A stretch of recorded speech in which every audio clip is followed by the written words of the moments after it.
Hoy tenemos una maravilla de invitado, es Steve Grajales de Futuro Digital. Steve ha estado con nosotros en Sapfine desde la primera versión, pero además en mi vida profesional es como mi mano derecha en todos los proyectos que tengo. Me parece que es el laboratorio más serio, más claro, más económico, más leal, más de todo que hay en Colombia. Los dejo con él. Entonces, espero que la disfruten, que aprendan mucho de Steve y que aprovechen todas las preguntas que puedan hacer. Bueno, muchísimas gracias, Steve, y el auditorio es tuyo. Bueno, muy buenos días a todos. Bueno, espero que la charla sea bien interesante para ustedes. Realmente la pensamos tratando de dar realmente parte de lo que hemos aprendido nosotros durante el tiempo en el que la empresa ha estado trabajando en esta área y creemos que puede ayudarles a cualquier tipo de proyecto. Digamos, un poco las cosas que vamos a comentar, es adaptable a diferentes tamaños de proyecto, a cortos, etcétera. Y obviamente estamos abiertos también a preguntas, a comentarios, etcétera. La idea es que puedan sacar lo mejor, digamos, de esta charla y que realmente resulte muy útil para todos. Muchas gracias. Bueno, voy a empezar. Gracias a ti, Steve, un placer verte. Gracias, Francisco. Bueno, voy a empezar básicamente. Lo que vamos a hacer nosotros son como 6 tips que armamos, 6 cosas puntuales que hemos notado que cuando se hacen y se manejan de cierta manera, pueden ayudar ya sea a reducir gastos en producciones, a reducir el presupuesto o aumentar la eficiencia también de los procesos, que sean menos los tiempos, que se hagan menos procesos y a la larga eso también está relacionado con costos. Así está enfocada, voy a tratar de ser muy específico en cada uno de los puntos para no extendernos mucho y realmente que la charla dure 50 minutos y tener 10 minutos para preguntas, comentarios, etc. Y bien, voy a empezar entonces. Bueno, vamos a presentar súper rápido Futuro Digital. Yo creo que ya la mayoría nos conoce, nosotros somos un laboratorio digital. Tenemos 17 años ya de existencia, digamos, como empresa y nos especializamos en procesos de finalización para cine, televisión, digamos, para productos audiovisuales, almacenamiento de archivos, porque finalmente material fílmico y audiovisual guarda muchos materiales, y servicios técnicos para distribución. Lo llamamos así porque cuando uno va a distribuir, que va a llevar a televisión, cine, plataformas, etcétera, etcétera, ahí hay una serie de cosas técnicas que hay que seguir haciendo y por eso nombramos, digamos, los servicios técnicos para distribución. Nuestro eslogan es servicios post-colorización porque aunque somos laboratorio, tenemos computadores con DaVinci, con software para hacer color, no hacemos color y tomamos los proyectos normalmente después de esa etapa. Es un resumen muy rápido de nosotros en realidad, eh, simplemente para quienes no nos conozcan o no tengan tan presente la empresa, tengan más o menos una idea del background que tenemos y por qué podemos, digamos, dar algunos tips y contar algunas cosas. Bueno, arranquemos entonces. Perdón que... Y aquí va a ser la habitación. Algo pasó aquí que se me pegó el computador, qué pena con ustedes. Ya, bien, arrancamos con el primer punto. El primer tip que No estoy viendo la pantalla, Steve. Me quedo ahí cargando. No sé si les pasó lo mismo. Sí, algo pasó aquí. Si quieres, dejas de compartir y Voy a dejar vuelves. de compartir y Eso. comparto de nuevo, claro que sí. Ujú.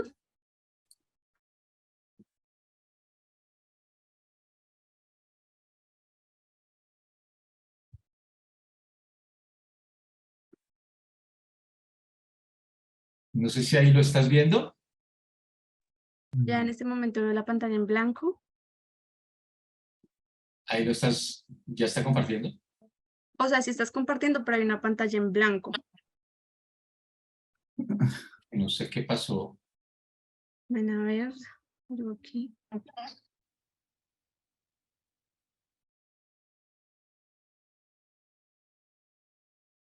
Voy a compartir todo el desktop a ver si cambia. Ahora sí. Ahí veo. Ajá, ahí. Perfecto, voy a hacerlo así porque por alguna razón no me comparte la ventana. Qué pena con ustedes. Voy a mandar la pantalla completa. Me dice si todo está bien. Ahora sí, ahí ya Perfecto. vemos desde el primer punto. Ya, qué pena con ustedes. Bueno, el primer punto, el primer tip tiene que ver con el almacenamiento. Nosotros, desde hace más o menos 3 años, empezamos a prestar servicios de almacenamiento en rodaje.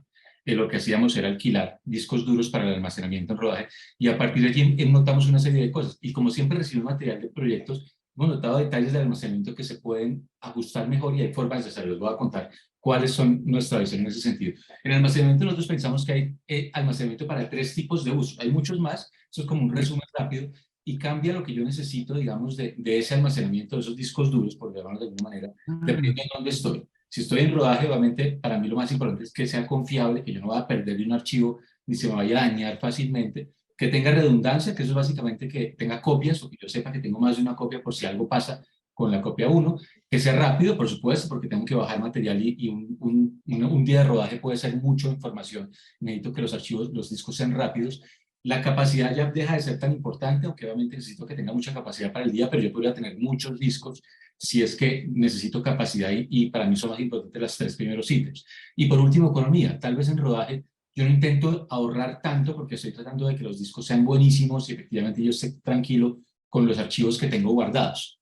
En edición, por ejemplo, ya cuando pasa el proceso de edición, la velocidad es más importante que cualquier cosa, porque si voy a editar 4K necesito un disco SSD que esté conectado por Thunderbolt o USB-C, digamos algo así. La confiabilidad también, por supuesto, que no pierda archivos. La capacidad está en la mitad, porque tengo material, pero ya no tengo que guardar todo necesariamente cuando ya empiezo a hacer montaje o empiezo a finalizar. La economía está parcialmente y la redundancia cero. A mí no me interesa tener tantas copias porque yo confío en mi sala de edición y no necesariamente tengo copias de copias de copias. Y por último está la conservación. Cuando ya un proyecto termina, yo me quedo con los dailies, con las originales de cámara, etcétera, los masters. Ahí la capacidad es más importante que cualquier cosa. Necesito un disco duro que le quepa mucho, que sea barato, porque no puedo tener discos carísimos guardados, que sea confiable, por supuesto, rápido, entre comillas, porque ya no tengo que editar ni hacer nada, y la redundancia en la mayoría de los casos deja de ser importante. Yo no saco copias de, por ejemplo, los originales de cámara. Es raro que alguien guarde doble copia en disco duro, eso no es tan común, por lo menos para los proyectos, digamos, independientes, en Latinoamérica, etcétera, que no tienen tanto presupuesto, no pueden darse ese lujo. Esos son los 3 ítems, digamos, de almacenamiento. Entonces, ¿qué sucede? La lógica aquí es que, perdón, que no sé por qué no me pasa la segunda diapositiva.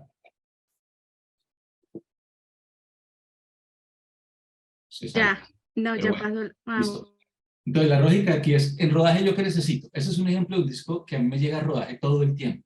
Es un G-Drive, hay más grandes, más pequeños. Este ejemplo, por ejemplo, es un disco de 12 teras, no es SSD, eso quiere decir que no es tan rápido. Tiene arreglo RAID, el arreglo RAID es que adentro yo puedo tener discos que se respaldan entre sí, entonces si se daña algo no necesariamente pierdo toda la información.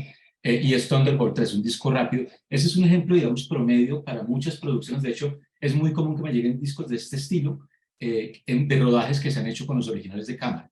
Ese es el estilo, digamos, de disco que se acostumbra a usar. A mí me parece que está bien para un proyecto genérico. Hay formas mucho más elaboradas, por supuesto, de almacenar. Hay sistemas especiales en RAID grandes conectados por fibra, etcétera. Pero esto está muy bien y es un buen ejemplo de un disco de rodaje. Pongo el ejemplo para finalizar ahorita en las 3 etapas. Obviamente hay más opciones, pero esto es como un punto intermedio que puede ser, digamos, bueno, bonito y barato, entre comillas, porque no es tan caro como arreglos más elaborados, pero no es tan barato como guardar en discos Toshiba o en discos Western Digital, que son como de otro perfil un poquito menos profesional. Voy al siguiente, creo que se va a demorar un poquito en pasar la diapositiva. Bien, el siguiente es el ejemplo de edición. En edición, por ejemplo, es muy común que a mí cuando finaliza un proyecto o cuando uno entrega material a un proyecto, ellos pidan un disco SSD. Es muy común que incluso los montajistas digan, pásame el material en discos SSD que se puedan conectar por Thunderbolt 3 USB-C, porque para ellos, por ejemplo, editar en 4K necesitan muy buena velocidad y confían mucho en esto. Este disco de la foto, de hecho, yo lo he visto mucho también. Es muy común que cuando finalizan un montaje me pasen discos de este estilo. Estos discos SanDisk de 2 teras SSD son bastante buenos. Este disco es súper rápido, pero no es tan confiable porque no tiene arreglo RAID, es un disco chiquitico, y tiene una capacidad intermedia que sirve para generar archivos master, exportar ProRes o tener ahí como las primeras versiones de montaje, y es muy común que lo utilicen algunos editores cuando reciben material. Este ejemplo, digamos que también está bien, es un punto intermedio, no es un disco muy costoso y funciona bien. El tercero, y donde viene, empieza a desbaratarse un poco toda la lógica del almacenamiento, es donde yo he tenido rodajes.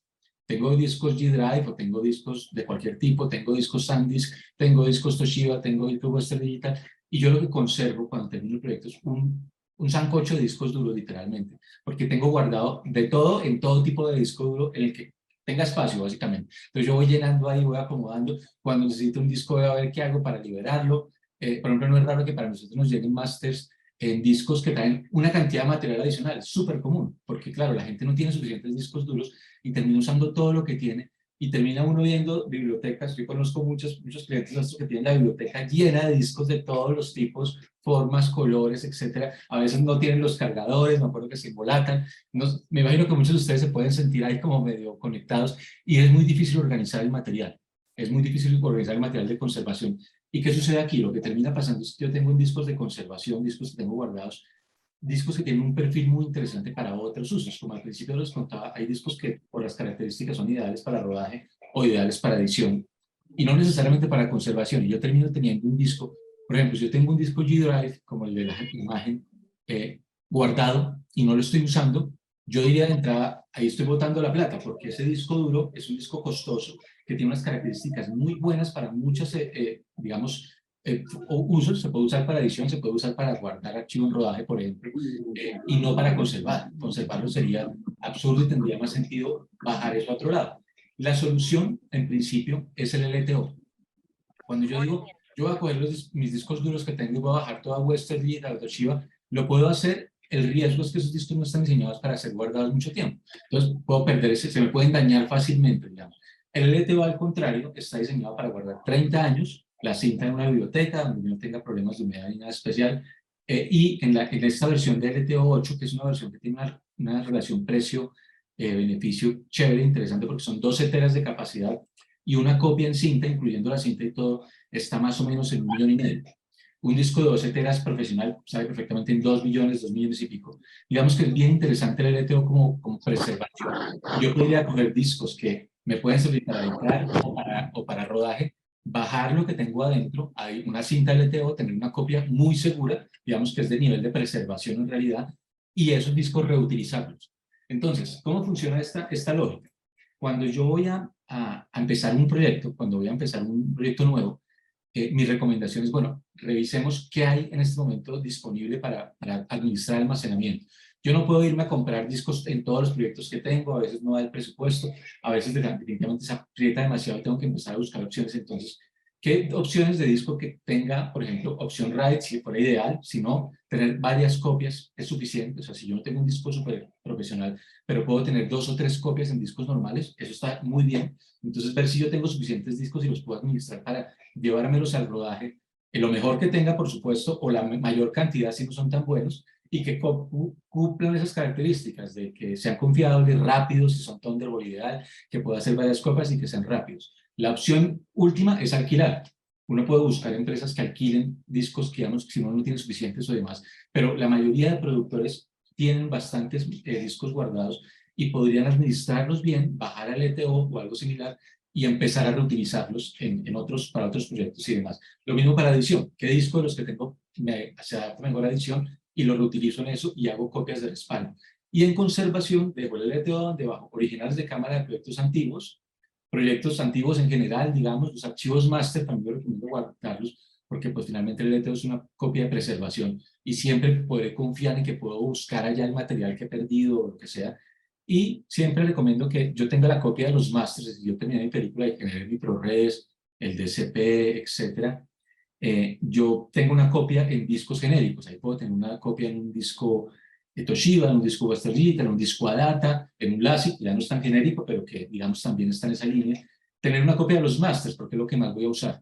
El resto, puedo todo descargar el LTO y los discos míos reutilizarlos, darles movimiento. De hecho, un disco entre más se usa, termina siendo a veces más confiable que si yo tengo guardado muchos meses, porque termina molestando las partes mecánicas. Esa es, digamos, la primera recomendación nuestra. Piensen en bajar el LTO, piensen en reutilizar los discos que tengan. Realmente el LTO es mucho más confiable de lo que ustedes pueden imaginarse. O sea, realmente es un formato muy, muy confiable. Y reutilicen cosas, busquen formas de readaptarse, muchas copias si es rodaje y demás. Y ahí pueden bajar costos al final, porque pueden reutilizar cosas que ya han adquirido para proyectos anteriores. Ese sería como el primer tip que hacemos en términos de almacenamiento. Tenemos clientes que literalmente trabajan con 3 o 4 discos duros, no tienen más, y hacen una película al año, por ejemplo. Es un ejemplo para que se hagan una idea de cómo pueden llegar a administrar y no tener que hacer inversión permanentemente. El segundo tip, este tip es súper rápido, y es cómo crear subtítulos. Aquí hay un tema de que yo cuando creo subtítulos tengo que traducir a diferentes idiomas, entonces yo busco el traductor, tengo que buscar la manera de hacerlo. Pero hay una estrategia, digamos, que es muy práctica y mucha gente no aplica, y es que yo hago una creación de subtítulos en español antes de traducir. ¿Cómo funciona esto? Un subtítulo, cuando está hecho, se ve como es. Aquí hay 3 líneas de subtítulo cuando ya está finalizado, digamos. Entonces yo tengo el tiempo de entrada, tiempo de salida y la línea de subtítulo. Así se ve más o menos un archivo de subtitulado. Si yo hago una transcripción al idioma original y cuido la transcripción, hago los cortes de subtitulado como si estuviera subtitulando a ese idioma como una especie de closed caption, aunque no es un closed caption por algunas razones, y creo ese archivo de subtítulos, la ventaja que voy a tener es que cuando yo necesito traducir, si por ejemplo necesito traducir a más de un idioma, voy a traducir a inglés y a francés, es súper común, yo puedo pasarle al traductor este archivo, y el traductor lo que hace es reemplazar las líneas que están allí. Hay software que puede usarse para esto, lo puedo usar en Word, incluso, no tiene que ser algo súper elaborado. Y la ventaja es que después, yo cuando recibo la traducción en inglés o en francés, no tengo que volver a sincronizar, no tengo que volver a hacer todo el proceso de que el tiempo de entrada, el tiempo de salida y demás, y me ahorro, digamos, todo ese proceso de volver a subtitular formalmente, y tengo una base, que esta base en español me sirve de entrada para cualquier idioma que yo quiera traducir. Digamos que yo tengo una base que puedo usar para cualquier idioma que pueda generar, porque ya están los tiempos. Me sirve como lista de diálogos. En muchos casos, por ejemplo, FDC y demás piden lista de diálogos para proyectos. Yo puedo usar eso como una base de lista de diálogos porque tengo los tiempos. Ese archivo que ustedes acaban de ver que les mostraba es convertible a un formato tipo Excel de tablas con time in, time out, texto, duración. Eso se puede hacer. Entonces, digamos que ya tengo una base de lista de diálogos. Hay que hacer ajustes, pero ya está casi terminado. Tengo una base para creación de closed caption, si lo necesitara para plataformas. Por ejemplo, Amazon Prime pide caption casi siempre que compra contenido. Yo ya tengo ahí casi que el closed caption hecho, le faltarían elementos para hacer caption formalmente, pero ya está muy avanzada. Tengo una base para caption de canales, por supuesto. Alexa, apágate. Y como les decía, las traducciones a otros idiomas son muy sencillas. Por ejemplo, cuando se manda un DCP de una película a un festival en Rusia, el festival se encarga de la traducción. Ese archivo de la traducción original, por ejemplo, les puede resultar muy útil para hacer la traducción al idioma del festival en ese sitio. Digamos que uno pensaría, ¿para qué voy a hacer esa traducción, ese subtitulado, perdón, del idioma original si no lo voy a usar? Pero en realidad lo puedo usar para muchas cosas, y la verdad es que cuando se hace traducción se ahorran ustedes un montón de tiempo y costos porque no tienen que volver a sincronizar todo. Es muy, muy eficiente. Obviamente, cuando yo, por ejemplo, hago la conversión a francés o a inglés, hay que hacer a veces ajustes de líneas que hay que acomodar mejor, o alguna línea se alarga y hay que partirla en dos, pero es algo ya muy puntual y literalmente es súper rápido y es muy eficiente en términos de tiempos. Entonces, ese es el segundo tip. Hagan un subtítulo en español y a partir de ahí, de un subtítulo bien hecho, empiecen a hacer traducción. Esa va a ser una forma, digamos, de ahorrar tiempos y costos. Tercer tip. Hay una manito levantada aquí, no sé si podemos responder. Claro que sí. Fernando. Hola, ¿qué tal? ¿Cómo andan? Muy bien. Tengo 2 preguntas. Yo no sé si iba a hacerlas al final, pero se me están acumulando. El primero es respecto al LTO. Yo tengo una duda con el tema de las versiones, porque cuando compras un lector LTO, después viene una nueva versión y no lee la nueva, bueno, estas cosas. Y la segunda consulta es con respecto a los subtítulos. Hace ya un año más o menos que el Premiere subtitula automático y hace el cortecito bastante bien, o sea, hay que ajustarlo un poco. Y ahora aparecieron las inteligencias artificiales, o sea, quería ver tu opinión de eso. Claro que sí, respondo las dos. LTO, sí, efectivamente, el LTO va digamos, aumentando la tecnología, va mejorando. En este momento vamos ya casi al LTO 10, ya hay el LTO 9. Yo en el ejemplo les ponía el LTO 8. Y en la medida que cambia la tecnología, aumenta la capacidad y hay una cosa ahí en el LTO, y es que ellos, cuando sacan una nueva versión, yo con la máquina nueva, ellos me aseguran que yo puedo leer y copiar la versión anterior y leer, digamos, sin poder copiar hasta la anterior. Es decir, el LTO 9 lee 8 y copia 8 y lee 7. Ese es digamos, el compromiso que existe ahí en la tecnología. Ese es. En el LTO 9 un tema ahí con la compatibilidad puntual que ha causado algo de polémica, pero no voy a entrar en detalle, digamos, sobre eso. Pero en principio el LTO 8 tiene el hecho de que uno puede, usando máquinas nuevas, leer cintas muy viejas. Yo, por ejemplo, tengo cintas LTO 5, que son bastante viejas, y con la máquina LTO 7 las puedo leer sin problema y recuperarlas.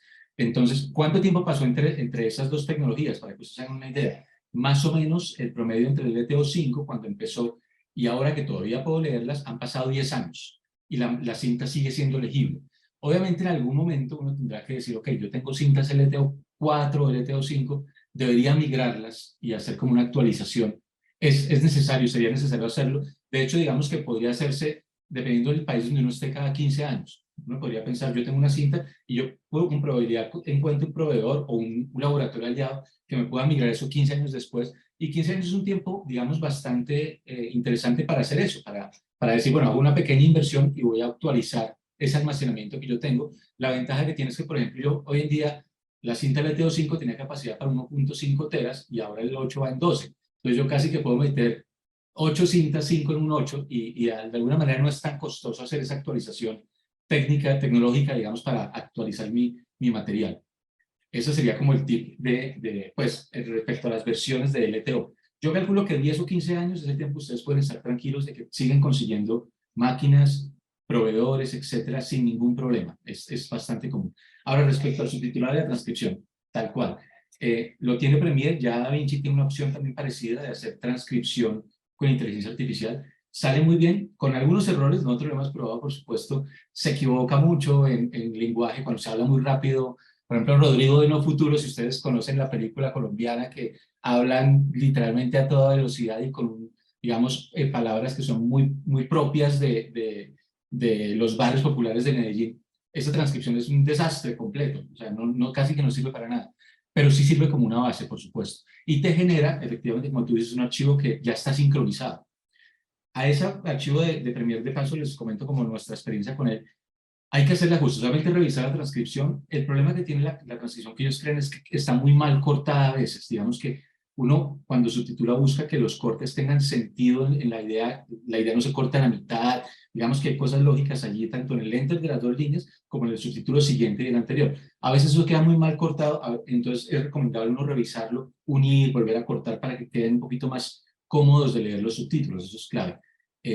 Y allí digamos que uno tendría una base y que las entradas y salidas del subtítulo en Premiere son muy precisas, entonces hay que ajustar eso también. A veces él entra contra el audio y es muy incómodo leerlo, entonces es necesario hacer como ese ajuste manual también para que quede mejor, pero es una base buenísima. De hecho, nosotros la utilizamos aquí muchas veces como una base para algunos proyectos, etc. Y la traducción por inteligencia artificial funciona muy bien. Nosotros trabajamos con traductores humanos, y la traducción con inteligencia artificial puede servirle a uno para ahorrar algo de tiempo, pero también es necesario la revisión, porque el contexto es clave. A veces hay que reinterpretar algunas cosas para que el subtítulo no sea tan largo, por ejemplo, porque es ilegible. Detalles como esos son súper importantes, pero ambas herramientas yo las incluiría, digamos, sin duda, si uno puede contratar, porque claro, a veces es mejor buscar. Si yo voy a hacerlo para Netflix, yo diría, no lo hagas tú, búscate un laboratorio, porque Netflix te va a poner miles de peros y eso no va a salir bien. Pero si uno no puede hacerlo, usar la transcripción automática es ideal, arreglarla es clave, por supuesto. Y si yo necesito traducir o ayudarme un poquito, bueno, yo no diría que la traducción automática sirve como producto final, hay que llevarlo a un traductor, idealmente que conozca el lenguaje muy bien y demás, porque es necesario corregirlo, pero las dos te van a ahorrar tiempo y presupuesto, por supuesto, totalmente, estoy completamente de acuerdo. Bueno, continúo. Entonces, la tercera son herramientas online. Aquí hay un montón de cosas, yo no puedo hablar de todas porque no todas las domino, pero sí conozco detalles, por supuesto. Ahora hay muchísimas soluciones para diseñar flujos de trabajo de post online.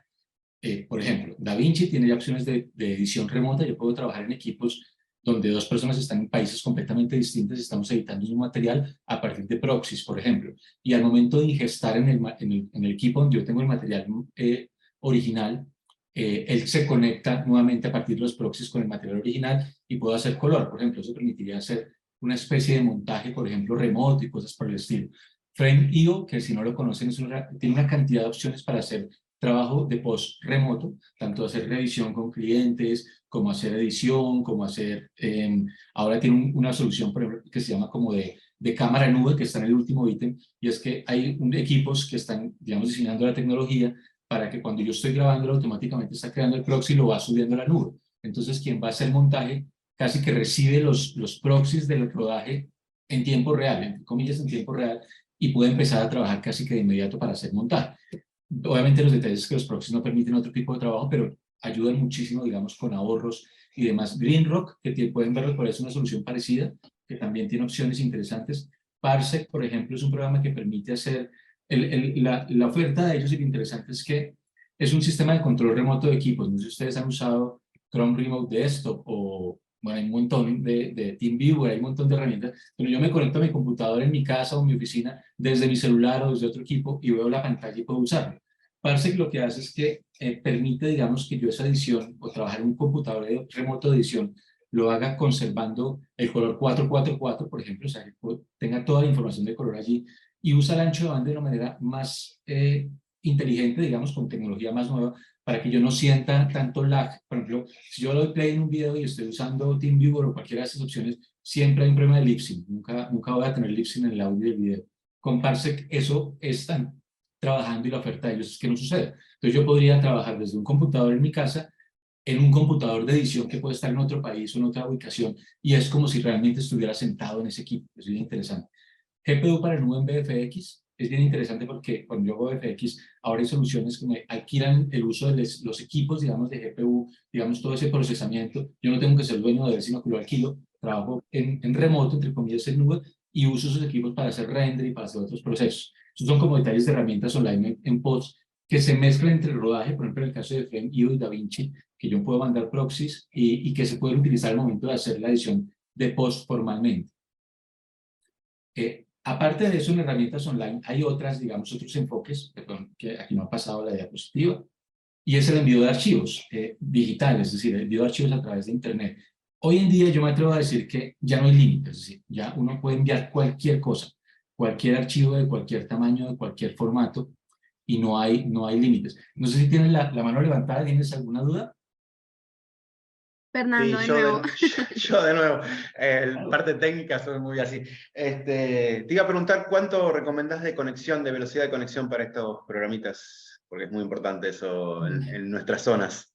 Es muy relativo, en realidad depende de uno con qué calidad de material va a trabajar, pero digamos que yo diría que lo mínimo para trabajar en remotos, lo ideal serían unos 100 megas de conexión, de subida y de bajada, eso es súper importante, porque la gente a veces solamente se fija en la descarga y hay proveedores que todavía le venden a uno solo la velocidad de descarga y la de subida es súper bajita.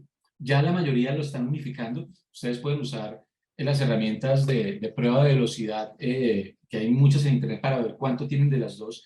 Yo diría que mínimo 100 megas, ideal 300 y de ahí para arriba, pues dependiendo del tipo de trabajo que yo quiera hacer. Yo diría, por ejemplo, que hoy en día aún no es viable editar en un flujo 4K.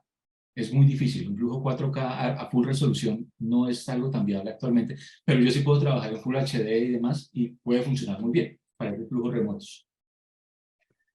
Muy bien, ahora envío de archivos online. Yo les decía, ya no hay límite, o sea, yo creo que ya cuando ustedes piensen en que tienen que mandar cualquier archivo, no importa el tamaño, no importa el formato, aquí incluyo DCP, originales de cámara, masters, dailies, lo que sea, a cualquier parte del mundo usando internet, es viable, se puede. Nosotros, por ejemplo, hemos tenido experiencias reales de producciones aquí en Colombia que, por ejemplo, van a realizar montaje y color en México. Tuvimos un caso puntual y movíamos más o menos 1,5 teras diarios. Es decir, el material de rodaje llegaba a nosotros, ellos obviamente tenían una copia en el set, pues, ese material lo guardábamos, igual nosotros en un sistema de almacenamiento, y lo subíamos. Hay formas, hay digamos, soluciones de software, mezclas de opciones para manejar archivos tan grandes. Lo subíamos en una nube de México, descargaba, básicamente nos llegaba en la mañana, nosotros en la tarde ya teníamos el 50%, ya México podía iniciar descarga, y finalizábamos en la madrugada. Y México arrancaba en la tarde y al día siguiente en la mañana ya tenía todo el material del rodaje del día anterior. Es decir, el tiempo que teníamos de lag entre los dos era muy corto y estaban ellos recibiendo el material original, es decir, el archivo, los originales de cámara, tal cual como los estaba almacenando el set en su momento. Entonces es viable, es completamente viable, es muy rápido, no es tan caro porque las velocidades de internet, digamos, que cada vez son más compatibles y eso permite que los laboratorios puedan, digamos, prestar ese servicio de una manera mucho más competitiva, puede decir, que sea algo viable y que sea incluso más barato que mandar discos duros físicamente por DHL, que era lo que se hacía normalmente. Entonces, digamos que eso es clave. Una cosa interesante es que cuando se suben, por ejemplo, los archivos de rodaje, los originales de cámara, ese respaldo nube sirve como respaldo porque se puede mantener 1 o 2 meses, es muy costoso, pero 1 mes o 2 meses es perfectamente viable y yo sé que tengo un respaldo adicional por lo menos mientras ya sé que el montaje quedó listo, ya sé que descargó el laboratorio, ya sé que el color se inició, digamos que tengo una copia extra ahí en nube.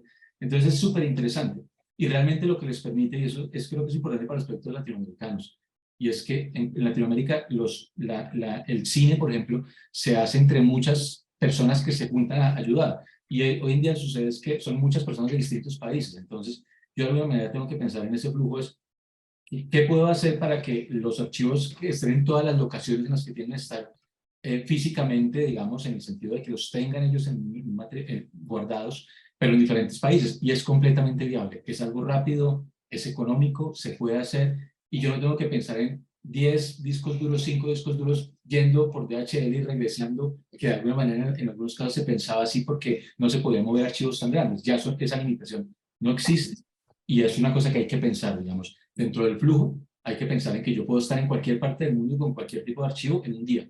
Eso es una cosa que cambia completamente, digamos, el paradigma y la lógica en la cual yo diseño presupuestos, digamos. Por último, en herramientas online, la distribución digital, eso es una extensión de la anterior.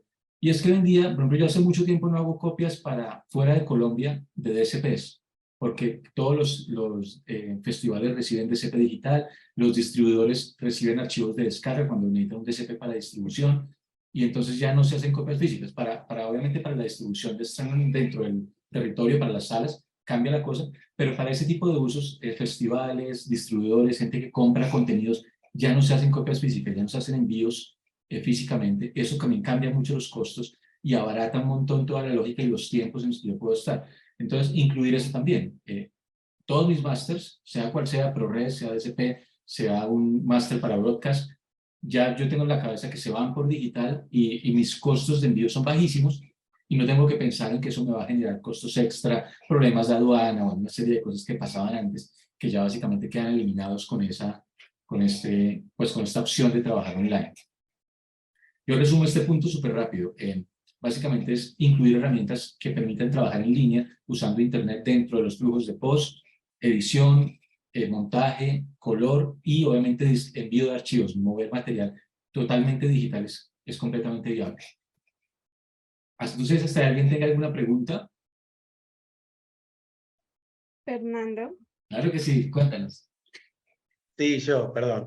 Te quería preguntar con respecto a la corrección de color. O sea, justo tengo un ejemplo ahora in situ, que tengo la corrección de color en Francia y el director de fotografía está en Argentina. Y bueno, el problema que tenemos es que en DaVinci tiene que tener la misma versión con los mismos plugins para que vea exactamente, o sea, si hay algo más compatible, si tenés ese tipo. Bueno, ahí sí te confieso que no es mi expertise hasta ese punto, digamos, a ese punto de conectarlos. Digamos, le podría dar dos tips súper rápidos. Uno podría probar con Frame.io, que sé que tiene soluciones y que tiene plugin para DaVinci, que de pronto le puede ayudar a solucionar parte del inconveniente. Y yo, no sé, te recomendaría revisar tal vez alguno en el que no necesites trabajar en el mismo software puntualmente, es decir, que tú bases todo en los archivos proxy o la conexión al archivo master puntualmente, pero lo que hagas es exportar el EDL o exportar algo así, digamos que sea la guía del montaje, y no necesariamente, pero la verdad te confieso que no es mi expertise. Entonces lo que te puedo decir no es algo que yo realmente haya ejecutado o que haga día a día, porque no lo conozco a ese detalle. Gracias. Con gusto. Bueno, voy a dar el tip número 4. Este es bien curioso porque es muy raro que lo utilicen, digamos, especialmente en Latinoamérica. Las producciones en Latinoamérica no lo hacen mucho. Algunas, las más grandes, acostumbran a hacerlo. Y es que los DCPs pueden ser multidioma y se pueden trabajar en Reels. Ya les explico a qué se trata esto. Cuando yo creo un DCP, normalmente uno tiene la idea, bueno, yo lo voy a crear, entonces tengo el video, el audio, 5.1, y le puedo meter un subtítulo, por ejemplo. Dependiendo de la herramienta que yo utilice y la forma en la que yo lo cree, esa es la única opción que yo tengo. Mi DCP queda para reproducir así, el video, el audio y el subtítulo y nada más. Y eso es lo que yo mando a la sala de cine. Ahora, si me piden en un festival que necesitan el DCP en francés, entonces me toca cogerlo, poner el subtítulo en francés y armar un DCP nuevo, entre comillas, y mando el DCP subtitulado en francés. Y si necesito la versión limpia, entonces tengo una versión limpia. Digamos que no hago uso de los CPLs, se llaman en el caso de los DCPs, que son como opciones de playlist. Eso se parece un poco a lo que hacían los Blu-ray, y es donde yo podía activar y desactivar subtítulos dependiendo de cómo lo quería ver. Aquí, ¿qué sucede? Los DCPs permiten hacer eso infinitamente. En este ejemplo de la derecha, lo que yo tengo es una película que se llama Los Perros, que alguna vez llegó aquí para distribución con un distribuidor. Este DCP de Los Perros tiene esta nomenclatura, es una nomenclatura de DCP típica, y yo la puedo entender por la forma en la que está marcado. Y algún día podemos hacer un tip rápido de esto, de cómo leer un DCP y saber qué es. En este caso, yo sé que este DCP es una película en formato scope. Esta es la relación de aspecto. Está hablado en español latinoamericano. No tiene subtítulos, por eso este XX aquí en la primera línea. Audio 5.1 a 2K en esta fecha. Y estos son datos ya del formato del DCP, versión original. Entonces yo sé que esta versión, si yo le doy play, obviamente no lo puedo hacer aquí, voy a reproducir la versión de la película hablada en español sin subtítulos, pero me permite reproducir, esto es lo que ve un proyeccionista en una sala, me permite reproducir la versión hablada en español, subtitulada en francés, en inglés, subtitulada en portugués, subtitulada en alemán. Esto es un solo DCP, es decir, este es un único paquete de DCP que se puede copiar a un disco duro, se puede mandar por internet, y cuando llega a proyección, en sala, el proyeccionista ve esto, él está en perfecta capacidad de leer y entender exactamente qué hay, y él escoge qué versión va a reproducir y cuál va a proyectar. ¿Qué ventaja tiene esto? Que yo en principio, si yo tengo varios idiomas de subtítulo, por ejemplo, para este ejemplo, yo creo un único DCP, no tengo que hacer diferentes masterizados, no tengo que hacer varios DCP y tener varias carpetas DCP dependiendo el archivo de audio, perdón, el subtítulo que tengo. Pero también aplica para los tracks de audio. Yo puedo crear un DCP, por ejemplo, doblado, sin subtítulos, por supuesto, y el DCP hablado en el idioma original, si es inglés, por ejemplo, subtitulado al español, en el mismo paquete DCP. Y lo que hago allí es reemplazar el track de audio, el archivo de video está limpio y los subtítulos se activan aparte. Digamos que es una cosa que permite hacer los DCP y que a la larga, cuando se utiliza, lo que hace es ahorrar muchísimo dinero, porque no tengo que crear muchos DCPs a la vez. Tiempo, porque yo hago un solo DCP y lo modifico, digamos, y creo uno solo y ya tengo todas las versiones. En envíos, digamos, cuando yo envío el DCP a un festival o a envíos físicos, es mucho más fácil porque sé que manejo una sola versión donde está todo, no tengo que buscar si estoy enviando la correcta o no. Digamos que ahí hay una cantidad de ventajas, y esto realmente, ¿qué se necesita para poderlo utilizar? Obviamente se necesita un software que permita hacer esto, que permita crear el DCP con estas características y conocimiento de cómo funciona. Ahora, la lógica de los reels, en el caso de los DCPs, es bien interesante. Antes, ustedes recuerdan que cuando una película llegaba en el reel de 35, como eran tan pesados, no se podía hacer un solo reel para los 90 minutos, que, bueno, en esa época duraban menos, 60, 70, porque era muy pesado, entonces los dividían en rollos y iban cambiando el rollo al momento de proyectar. Esa lógica de los reels se lleva a los DCP actualmente y se puede seguir usando. Es decir, cuando yo masterizo un DCP, yo todavía puedo pensar en reels. No necesariamente cortar la película miles de veces, pero sí, por ejemplo, yo puedo crear un reel en el que la parte inicial de todos los créditos que aparecen en pantalla es el reel 1. Luego viene la película como tal, el reel 2, y los créditos de salida son el reel 3. Eso es muy estratégico, nosotros lo hacemos mucho acá. ¿Y qué sucede? Cuando yo le vendo a un distribuidor, voy a distribuir aquí en Colombia, por ejemplo, y hago un convenio con Dopco para hacer distribución, o con Bruma, o con Kinolab, bueno, cualquiera de ellos, ellos piden que uno agregue el logo de ellos al inicio del DCP. Entonces, ¿yo qué tengo que hacer? Si no tengo una forma, digamos, de hacerlo, es que cojo el DCP, me toca meterle el logo y volver a crear un DCP con logo, y ahora tengo una versión nueva. Yo puedo, a través de los reels, agregar un reel, que sean los logos del distribuidor, y el resto de la película no lo toco. La ventaja de eso es que yo no le pongo en riesgo la creación, es decir, a veces cuando yo vuelvo a crear un DCP, debería hacerle quality check completamente y verificarlo porque lo hice otra vez. No estoy seguro si quedó perfecto. Cuando yo modifico un reel, el resto no lo toqué, ese DCP es completamente confiable. Esa es la primera ventaja. Y al hacerlo así, el tiempo de creación del DCP es mucho más corto, no tengo que hacerlo nuevamente, entonces me ahorro también dinero y me ahorro tiempos. También me permite editar créditos. Si yo, por ejemplo, tengo que crear versión de créditos en otro idioma, que a veces pasa, créditos en inglés, yo puedo cambiar el reel de los créditos por la versión en inglés y cambiar el reel de salida por la versión en inglés, y creo en el mismo DCP ese cambio. Nuevamente, no toqué la película formalmente, porque el DCP ya existía y lo que hice fue cambiar los reels, como armar ese paquete. También me permite, por ejemplo, si el DCP ya está finalizado y tengo un nuevo idioma de subtítulos, yo lo puedo agregar y no tengo que tocar el DCP en lo absoluto, simplemente lo agrego como un metadato, armo el paquete del DCP nuevamente y ya tengo un DCP con un nuevo idioma de subtítulos sin haber tocado el video, sin haber tocado el audio. Digamos que tiene muchas ventajas, y a nivel de servicios de laboratorio, a la larga el laboratorio lo que tiene que hacer es cobrarle menos a ustedes. Si eso solo es un laboratorio, cuando presta ese servicio ya no les va a cobrar creación máster DCP, porque no está haciendo un máster, está simplemente modificándolo, y eso, si no lo hacen los laboratorios, díganme, no, me lo vas a reempaquetar, no me cobres tan duro, y probablemente lo haces. Digamos que la recomendación es esa, trabajarlos de esta manera, especialmente para DCPs que tengan muchos idiomas, que tengan versiones de créditos, este tipo de cosas son claves y se van a ahorrar tiempo, se van a ahorrar dinero en esa finalización. Cuéntame, ¿tienes una pregunta? Sí, genial. Había una que ya me la contestaste, pero con respecto a los subtítulos, en su momento nos recomendaban hacer los subtítulos embebidos, entonces era uno en cada uno. Ahora ya eso no es necesario porque depende también del reproductor de CP y eso. Exactamente, digamos que el subtítulo como un elemento extra, como en la muestra que yo colocaba, que CDCP tenía miles de idiomas en subtítulos, está ya en el estándar de DCI, es decir, todos los servidores de sala de cine como tal, lo reproducen sin ningún problema, ya está estandarizado. Cuando yo recomiendo que no se haga, cuando yo digo no, hay que embeber los subtítulos, hay casos especiales, por ejemplo, hay películas, nosotros tuvimos hace poco una película que se llama Yo Soy Chris, se llama Soy Chris de Tierra Bomba, que de hecho ahí atrás está el afiche.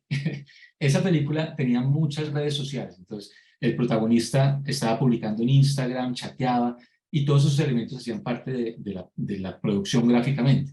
El problema que genera eso es que si yo le coloco subtítulos genéricos, entre comillas, solo tengo una posición, es más difícil ubicarlos, no puedo jugar tanto con las cosas. Entonces, claro, me peleaban con los textos de Instagram, me peleaban con los chats, se hacía muy difícil. Entonces, allí la solución es embeberlos y yo puedo en Premiere coger y ubicarlos en donde quiera, moverlos píxel por píxel, y allí tengo un control tan preciso que hace que el subtitulado, digamos, tenga mejor calidad, sea más cómodo para el espectador, que es el principal objetivo. En ese caso recomiendo embeberlos puntualmente. Para las películas, digamos, generales, muchos documentales y demás, ese no es un factor, entonces uno puede llevarlos con el subtítulo activable. Cuando ustedes ven, aquí también les comento, muchos festivales, cuando hay una convocatoria, les dicen, en la recomendación dicen, idealmente subtítulos embebidos en el DCP que ustedes entregan. ¿Por qué se hace el festival? El festival hace eso porque la realidad es que hay muchas formas de crear DCP y no necesariamente todos los softwares están 100%, digamos, adecuados al estándar DCI. Entonces el problema es que a veces se crea en DCP y cuando se va a probar en sala, el subtítulo no activa, por ejemplo. O se muestra y a los 20 minutos se desaparece y ya no vuelve a aparecer. La razón está fallando porque hay un problema en la creación del DCP. O sea, obviamente en el control de calidad, pero también en la creación del DCP. Y los festivales, digamos, por curarse en salud, los piden embebidos. Pero si ustedes, digamos, trabajan con un laboratorio que es confiable y ustedes están seguros de que está perfecto y lo han probado en sala idealmente, o tienen una forma de hacer las pruebas, pueden enviarlos activables y si funcionan no van a tener ningún problema con el festival, por supuesto. Bien, voy a pasar al tip número 5. Vemos que aquí está, va a pensar un poquito el computador. Bien, el tip número 5 tiene que ver con la distribución física. Este ítem lo agregué por pedido de Lina. Lina, como ustedes saben, está a punto de estrenar aquí en Colombia una película en la que ella participó en la coproducción. Enix, su empresa productora, hace parte de las productoras, digamos, que trabajaron. Ahí la mando el tip de Lina, estrena el 10 de agosto en Colombia. Es una producción con actores, digamos, de talla internacional, efectivamente. Tiene participación de Amazon Prime. Bueno, hay una cosa ahí bien interesante, es una apuesta muy buena de Alina. 10 de agosto, no se les olvide.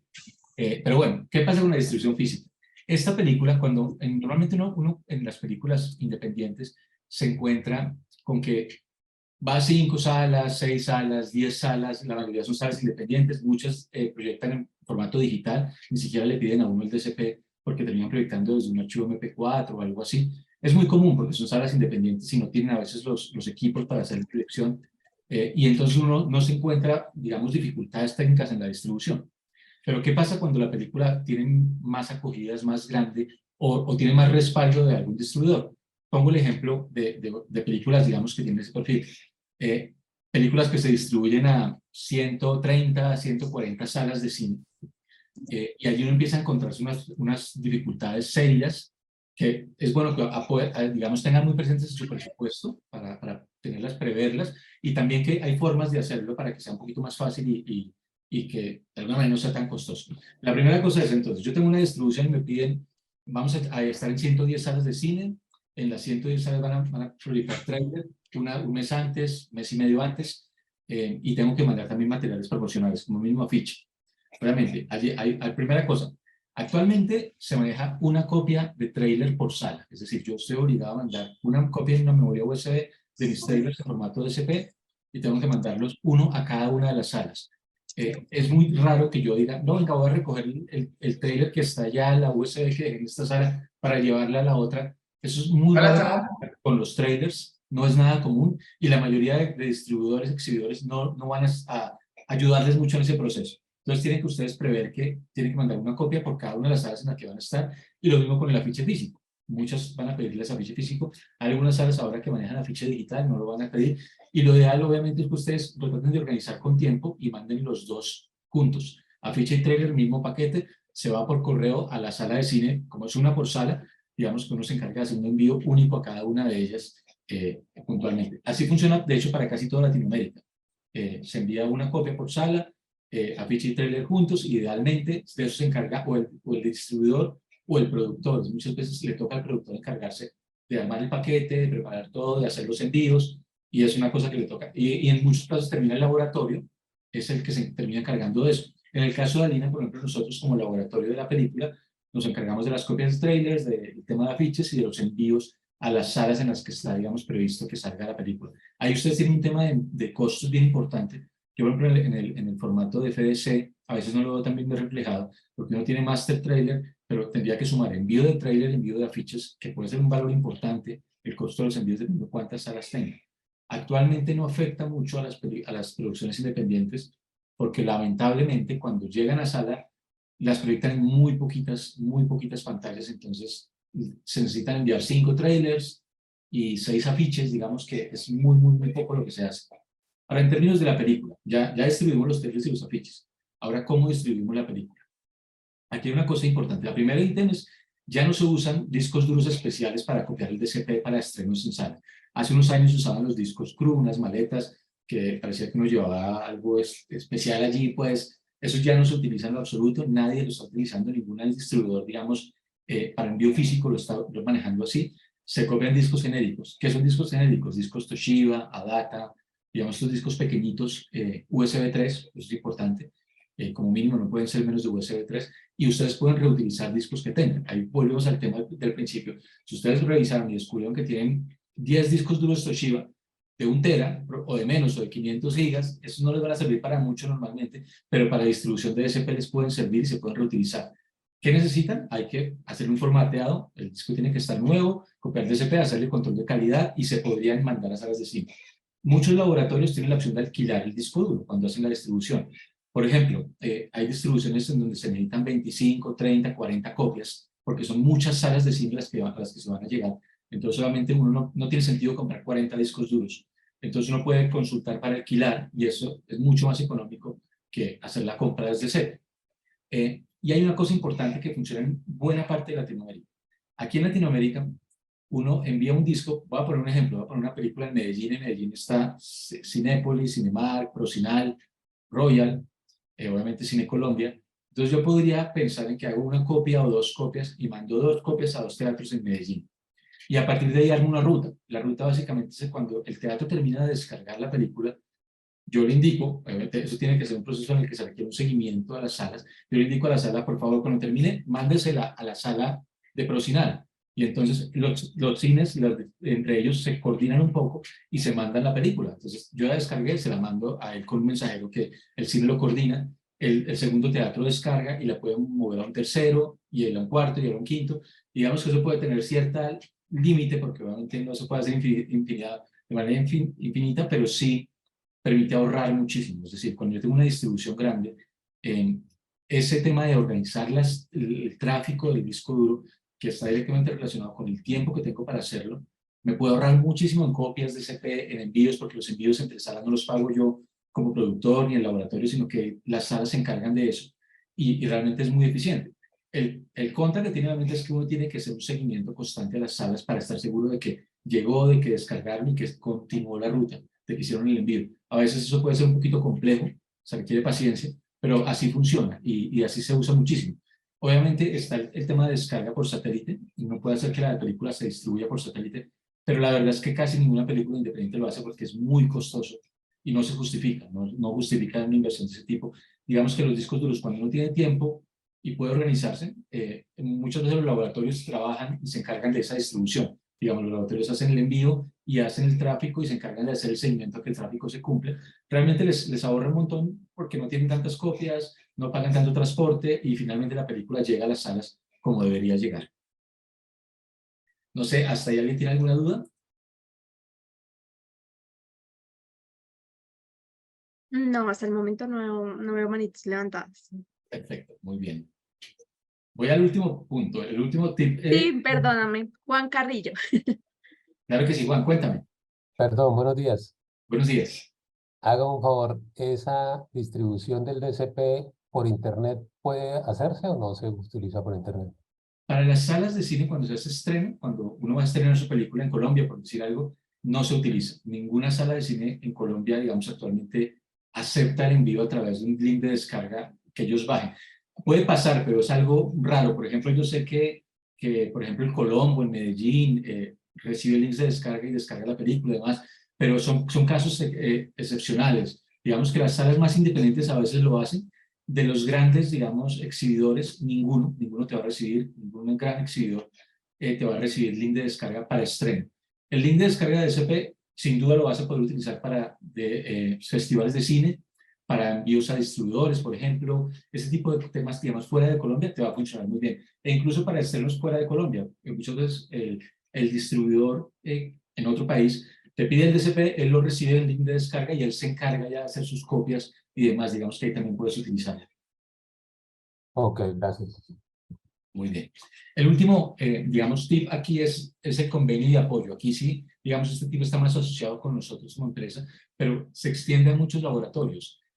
Realmente el cine independiente en Colombia y en Latinoamérica se hace a partir de convenios, de apoyos, de gente que se suma, que empieza a sumar. Yo me gano premios de color en Argentina, me gano premio de montaje en México, me gano algún sonido en Francia y mi película se hace así. Y mi tarea es ver cómo hago que la película esté en todos lados, todo el mundo cumpla y la película quede terminada. Eso es muy común.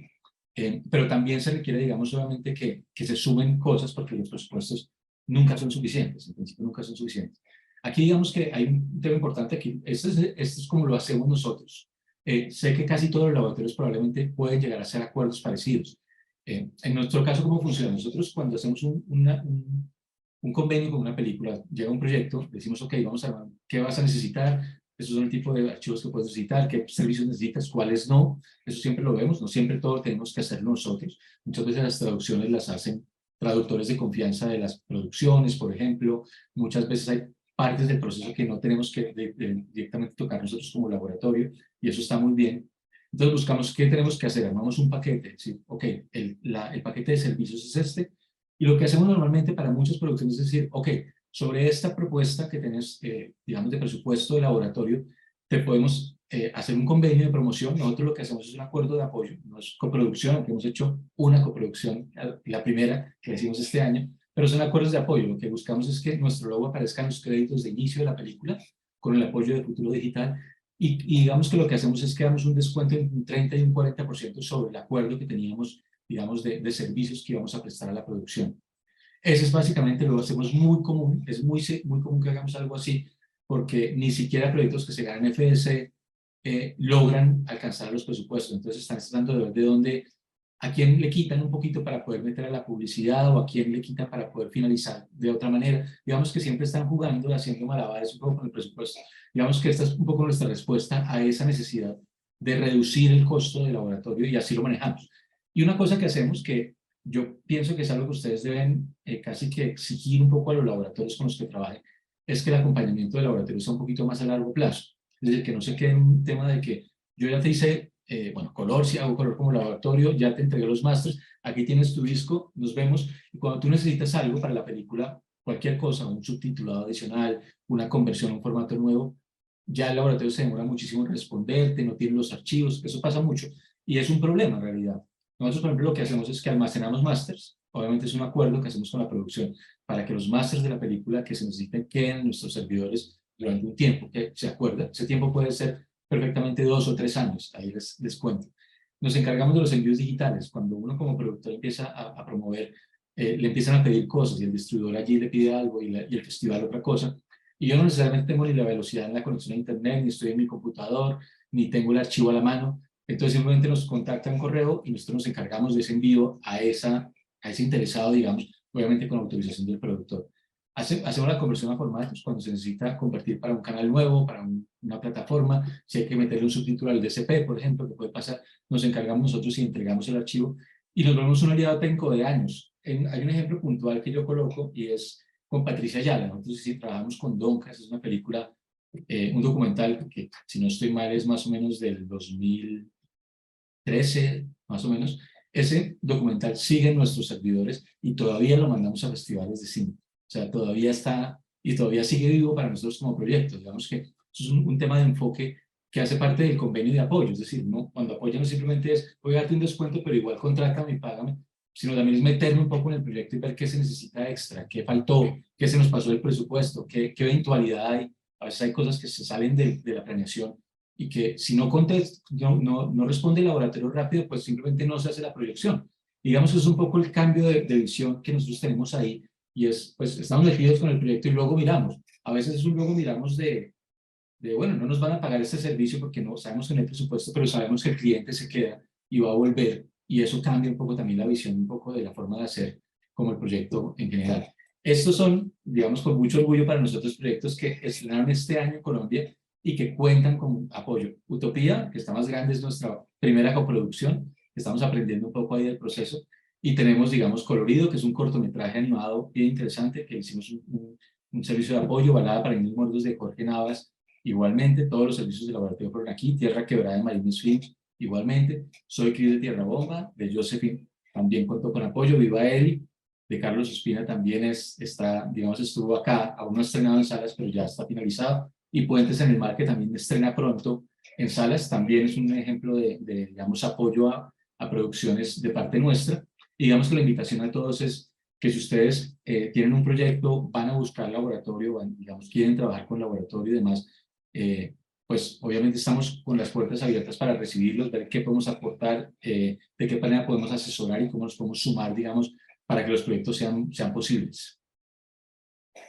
Con eso, yo finalizo un poco la idea de los 6 tips, digamos, espero que les sean útiles, espero que hayan tomado nota de algunas cosas, porque sé que hay cosas que les van a resultar bastante provechosas, y como les digo, la idea nuestra es principalmente ayudar. Cualquier duda, consulta que tenga, pregunta, etcétera, siéntanse libres de escribirnos por WhatsApp, correo, Instagram, lo que necesiten, que nosotros estaremos, digamos, dispuestos a apoyarlos. No sé si alguien tenga alguna pregunta, quiere agregar algo, cualquier cosa. Sí, hola, yo tengo una pregunta. Claro, Eh, cuéntame. Mira, ahorita estabas hablando de los envíos cuando uno se los solicitan desde DCPs, del máster y eso, pero digamos, según tu criterio, ¿cuál sería la mejor plataforma para cargarlos y hacer esos envíos? A veces a uno le solicitan hacer esos envíos, pero uno no sabe dónde sea lo más efectivo y que, digamos, a la hora de descarga no se vaya a perder información, que no vayan a ir los archivos corruptos que pues ha pasado. Entonces, no sé, según tu concepto, cuál sea la mejor plataforma, así sea de pago. Pero pues siendo esta una película que uno le ha dado tanto tiempo, pues siempre es mejor utilizar la mejor opción para nosotros, ¿no? Claro, de acuerdo, de acuerdo. Eso es un reto grande, digamos que es una cosa compleja para la mayoría de productores, porque tienen 3 retos, digamos. El primero es poderlo subir, digamos que la velocidad de la conexión sea suficientemente buena y puedan subir el DCP y les aguante. A mucha gente, por ejemplo, a veces que esté mucho tiempo subiendo el material les preocupa y no les acostumbran a hacerlo. Esa es la primera cosa, digamos, que hay que chulear. Y obviamente la segunda es cómo lo envío. Ahí está la principal dificultad. Digamos que yo podría hacer una recomendación para largometrajes, en principio. Como siempre, obviamente siempre recomendaré que si tienen que hacer un envío a un festival importante de un largometraje, busquen un laboratorio que están más tranquilos, le harán un QC antes del envío, ciertas cosas que puede hacer un laboratorio que a uno le cuesta un poco más como productor independiente hacerlo con su equipo, siempre recomendaré, pero por ejemplo para un corto es mucho más fácil. La recomendación uno sería, como yo no puedo controlar cómo va a funcionar la descarga del DCP, el DCP es una carpeta. No sé si ustedes lo han visto, cuando uno ve un DCP en un disco duro, es una carpeta que tiene un nombre largo, como el que les mostraba hace un rato, y al abrirlo yo me encuentro... Está bien. 4 o 5 archivos, y ahí está el video del audio y unos archivos del listado de playlist y de control de calidad que tiene el DCP internamente. El DCP entonces es una carpeta, para que se mantenga íntegro, tiene que ir la carpeta como tal. Lo que sucede cuando yo subo material, por ejemplo, por WeTransfer o algo así, es que él puede que al momento de descargar, no descargue la carpeta, sino que descargue los archivos de contenido. Y ahí para muchas, digamos, quienes reciben, ya no saben qué hacer con él porque ya no tienen la carpeta DCP como tal. Entonces, la recomendación inicial es que tal vez, como yo no puedo controlar eso, hay sistemas de envío donde sí yo sé que va a llegar la carpeta como tal, pero no siempre sé exactamente cómo llega. Entonces, armar un zip, un archivo, digamos, comprimido, pero que no tenga compresión, del DCP, de la carpeta del DCP, crear un punto zip, es decir, que sea un único archivo que empaquete todo el DCP y ese archivo zip enviarlo. Importantísimo no comprimirlo, porque si yo lo comprimo, ese DCP va a tener problemas probablemente al momento de ser descomprimido y hacerle un chequeo, digamos, de calidad de reproducción. Entonces, que la configuración de ese zip no tenga compresión sería clave. Y subir ese zip. La ventaja de subir ese zip es que yo puedo usar casi que cualquier herramienta. Puedo usar WeTransfer, puedo usar... bueno, no, hay miles de sistemas de envío, siempre y cuando, digamos, me acepte por el tamaño, lo podría hacer. Si yo tengo un zip, puedo enviar un DCP por cualquier medio de envíos de archivos, digamos, gratuitos que exista. La recomendación, como les digo, no comprimirlo, es clave, que ese zip no esté comprimido, y ya es muy común que uno reciba DCPs que vienen en .zip y tenga que, digamos, descomprimirlos al momento de reproducir. Pero, como les comento, si es un tema muy importante y es un largometraje, por ejemplo, busquen el apoyo, porque ahí sí pueden encontrar como una cosa más interesante en un laboratorio que antes del envío hace QC, envía y puede asegurar, digamos, un poco que ese envío, por ejemplo, uno puede hacer envíos con herramientas puntuales que hacen checksum al momento de la subida y al momento de la descarga. Entonces uno sabe que está perfecto el material cuando llegue y cuando se envía, que no necesariamente se puede usar en todos los casos. Esa sería como la recomendación en ese caso.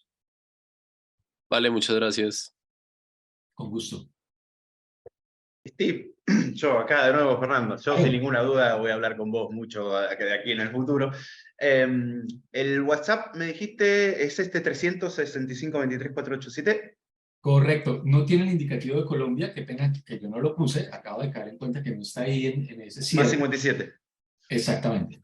Muy bien. Igual obviamente en nuestra página web lo vas a encontrar también y perfecto. medios para que nos ¿Y en puedas qué parte de Colombia están? Estamos en Bogotá, actualmente estamos en Bogotá. Bien, bien, ya me voy a contactar porque seguramente hagamos cosas. Gracias. Con gusto, claro que sí, estamos aquí, digamos, a la orden para ayudarles en lo que podamos. ¿Alguno tiene otra pregunta, dudas? Les envié el formulario de asistencia para que por favor lo llenen.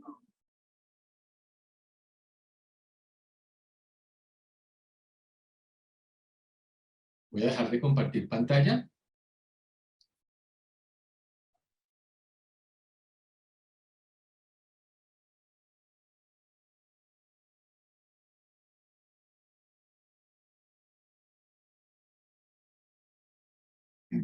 Parece que Bueno, todo muy bien. sí, no hay más comentarios. No hay comentarios. Sí, estuvo muy claro, muy completo, con mucho conocimiento nos aportaste. Muchas gracias, con mucho gusto. Espero que haya sido claro, sé que fue un poquito rápido, pero traté de estar dentro de la hora porque sé que es sábado y no me puedo extender demasiado. A veces yo me puedo ir. No, pues me imagino con toda esa experiencia tiene, mejor dicho, para hablar horas y horas. Así es, pero no, la invitación acá para todos es que nos contacten, cualquier duda que tengan. Nosotros asesoramos aquí mucho cortometraje, que no hace procesos con nosotros, porque pues muchas veces no pueden hacerlo o no necesitan hacer nada especial, pero sí necesitan tips de finalización 5.1 o necesitan tips de cómo exportar el archivo. Eso es muy común que lo hagamos con cortometrajes y que los asesoremos, digamos, sin ningún compromiso pues de parte nuestra como empresa. De hecho, también les cuento que nosotros con cortometrajes tenemos siempre, digamos, abierta la posibilidad de que quien tenga un proyecto que no cuente con financiación, eso es clave, está más enfocado como para universitarios, traiga el proyecto y nosotros aquí le ayudamos con toda la finalización sin ningún costo. Básicamente es como meternos a apoyarlos para que los proyectos que no tienen, que están como literalmente hechos con las uñas, puedan finalizar muy bien sin importar que no tengan el presupuesto. Entonces ahí está abierta también la invitación para que cualquier cortometraje quede aquí, digamos, matriculado, pues. Aquí hay una preguntita en el chat y es ¿Claro? de Carlos. ¿Ustedes manejan distribuidores de discos que nos puedan recomendar?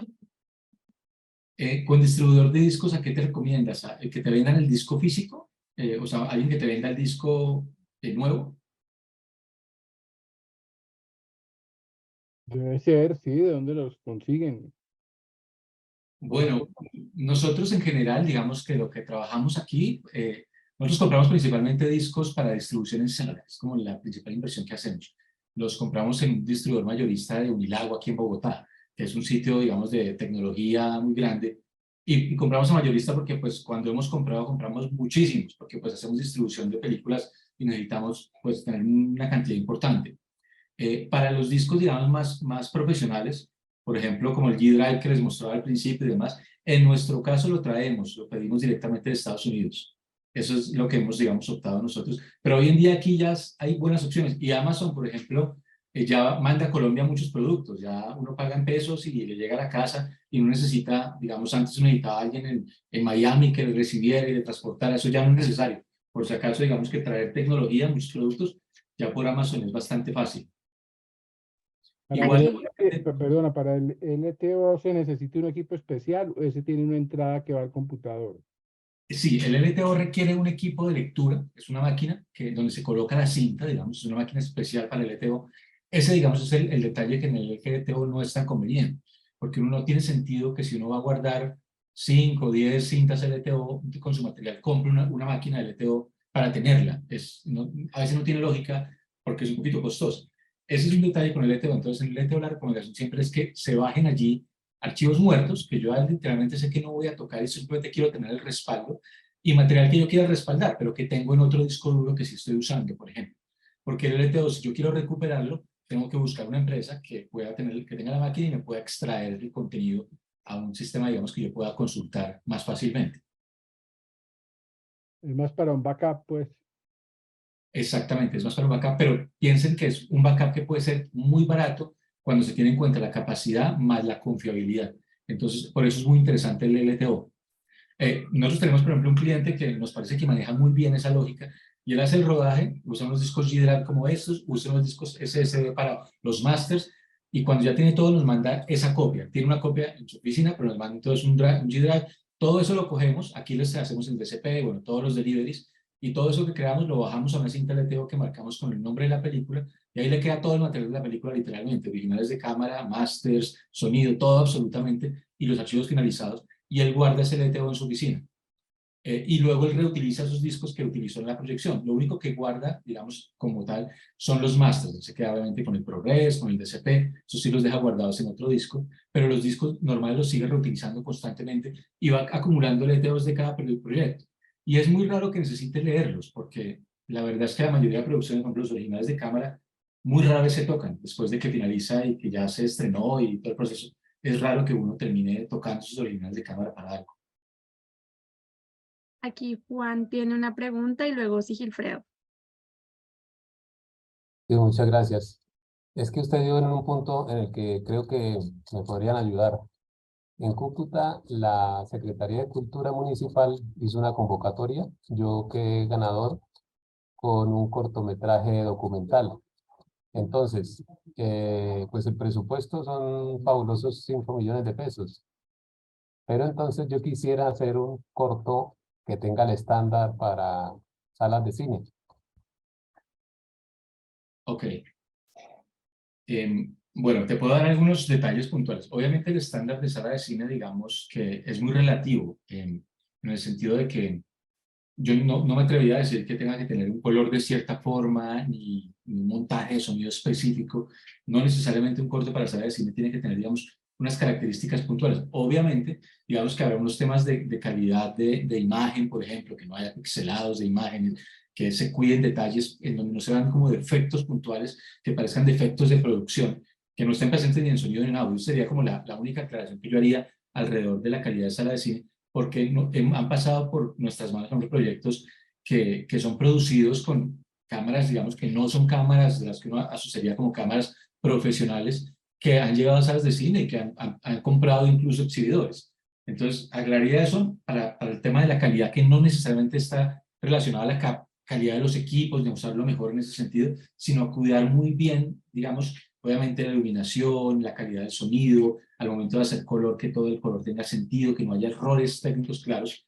En ese caso sería como el primer recomendación que haría desde nuestra experiencia, por supuesto.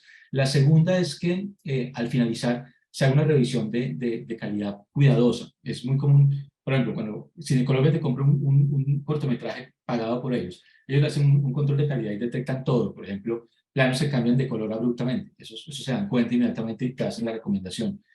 Problemas en negros enterrados, por ejemplo, en el color, que literalmente el negro está fuera de rango.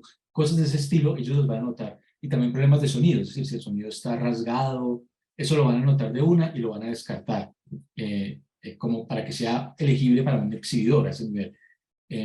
Aparte de eso, aclarando que un cortometraje no tiene que tener una producción hiperprofesional para que sea elegible, hay otros pasos. Obviamente tendrías que hacerle QC, Quality Check, que es un proceso que hace el laboratorio, lo hacemos nosotros y lo hacen todos los laboratorios, y es que hacemos una revisión. Al momento de crear el DCP, revisamos detalles como los que yo te nombraba, que no haya problemas técnicos, y lo certificamos una vez está revisado.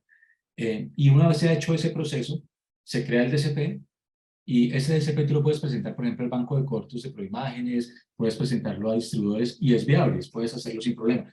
Digamos, lo importante está en el cuidado de la producción, por supuesto, para que no se lleven problemas que luego no se puedan resolver y que se detecten en POD o se detecten aquí cuando llegan al laboratorio, que ya literalmente es muy poquito lo que hay que hacer, que ha habido casos, nos ha pasado, que hay problemas de sonido, por ejemplo, es muy común, que son muy difíciles de arreglar y que son detalles que solo se pueden cuidar al momento de hacer esa finalización. Ok, gracias. Y más o menos un quality check con el DCP, digamos, la finalización, ¿cuánto podría ser para un corto de 8 o 9 minutos? 10 minutos. Sí, el promedio para nosotros está en 7, digamos, cerca a esa duración. Con Quality Check, el Quality Check no siempre es necesario, lo aclaro, porque no solo necesitas, por ejemplo, para proimágenes o para cosas puntuales. La creación de un DCP de 7 minutos está en promedio en 230.000 pesos, algo así, de 7 minutos. Con audio 5.1, si tú tienes el audio y se le puede agregar un idioma de subtítulos, digamos que ese es el paquete básico que nosotros manejamos. Y el Quality Check para un cortometraje está más o menos en unos 200.000 pesos. Ese es el promedio. Ahí tienes como una idea aproximada para un corto de 7 minutos. Ok, muchas gracias. Con gusto. Hay una mano levantada también, Sí, creo. seguimos con Sigilfredo y luego Fernando. Ok. Buenas tardes a todos. Bueno, sé que dentro de esta profesión y dentro de todo lo que tiene que ver con el audiovisual, y siempre todo proyecto es atípico. Para los productores, ¿cuál sería el consejo realmente para seguir un proceso, digamos, adecuadamente? Hablo de los productores nobles, que son productores, directores, escritores. ¿Cuál sería ese seguimiento, teniendo en cuenta, digamos, lo que acaba de exponer completamente en este chat? Bueno, pues es una pregunta difícil de contestar en realidad porque hay muchos expertise, digamos, que se suman en la producción. Y de hecho nosotros, digamos, que somos una gotica al final, aportamos una gotica de un trabajo muy grande que se ha hecho durante mucho tiempo, por supuesto, desde el guión, la planeación de la producción, todo el proceso de rodaje, etcétera, fotografía, bueno, miles de cosas, sonido, en fin. Son muchos detalles, por supuesto. Yo, digamos, desde mi experiencia, que como les digo es un pedacito muy puntual, lo que recomendaría, por supuesto, siempre es tratar de hacer un muy buen trabajo, es decir, intentar con las herramientas que tenga, que el resultado no se dejen pasar errores que uno sepa que son errores. Es un poco el ejemplo. Es decir, muchas veces cuando uno está empezando, porque no tiene los mejores equipos o porque no tiene la experiencia, uno nota errores, uno nota, no, aquí pasó esto con el sonido, aquí me pasó esto con la imagen, y uno se ve muy tentado a dejarlos, y a dejar así, a dejar pasar. Y creo que ahí es donde tal vez en las producciones que están empezando, alguien que está empezando a producir o que está haciendo el primer corto y demás, se nota mucho más la falta de experiencia, entre comillas, porque deja pasar errores, que incluso muchos se notaron en su momento, pero los dejaron pasar por tiempos o por diferentes razones. A veces ese cuidado, digamos, al detalle, de tratar de hacer lo mejor con lo que yo tengo y con lo que sé, es clave. Obviamente rodearse, eso que me parece a mí que es clave en la medida de lo posible, de gente con alguna experiencia, de un buen equipo, por supuesto, eso me parece muy importante. Muchas veces yo siempre en las charlas digo eso, que uno cree que hay personas, no hay personas que han hecho color de producciones buenísimas y tienen una experiencia de años y son los coloristas reconocidos, y muy probablemente si uno se les acerca, les comenta y les presenta un proyecto y busca la forma, terminan trabajando en el proyecto pequeñito, incluso pro bono, digamos, sin necesariamente cobrar por eso, porque es muy común que, digamos, en esta industria la gente se da muy dada a ayudar, entonces a veces es bueno buscar ayudas, preguntar, es como preguntar, no se pierde nada, y seguramente tú puedes armar buenos equipos o encontrar buenas asesorías sin ningún costo de gente con muchísima experiencia. Eso es algo que les recomiendo. Más o menos todos los loguitos que ven aquí pueden tomarles foto y buscarlos, y seguramente casi todas estas empresas ante una consulta les ayudan, sin ningún tipo de compromiso, estoy casi seguro. Entonces, digamos que esos son detalles, 2 tips que yo daría para empezar. Cuidar la calidad hasta donde uno pueda hacerlo y buscar ayudas, consultar, preguntar, cuando uno no esté seguro de algo, llamar a alguien a ver si le pueden ayudar, buscar fórmulas, digamos, para lograrlo. Ya sea que encuentres a alguien que te asesore o alguien que te diga, mira, yo me meto al proyecto y no me voy a meter solo para que tengamos crédito, o si quiero apoyar esta producción, o es que tenemos esta iniciativa. Eso es muy común. Bueno, voy a... Muchas gracias. sigue Fernando, pero entonces vamos a aclarar primero una dudita aquí en el chat.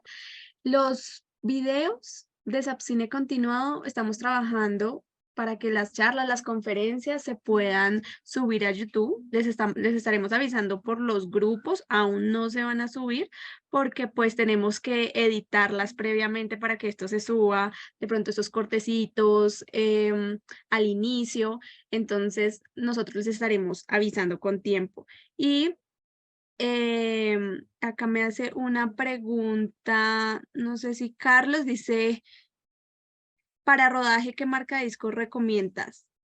Del de 12 teras que mencionaste, el mejor dentro de lo que se consigue, por ejemplo, en Unilago. Bueno, no, ahí no podría recomendar una marca específica en realidad. Depende mucho de, digamos, el presupuesto que tú tengas.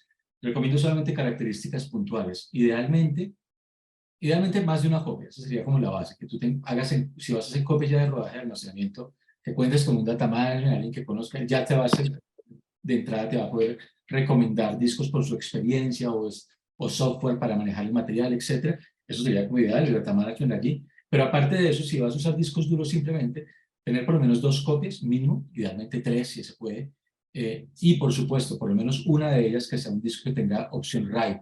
El write es una opción, digamos, en la que el disco internamente realmente tiene varios discos y él comparte la información entre ellos, permitiendo que se dañe algo internamente y el material no se pierda.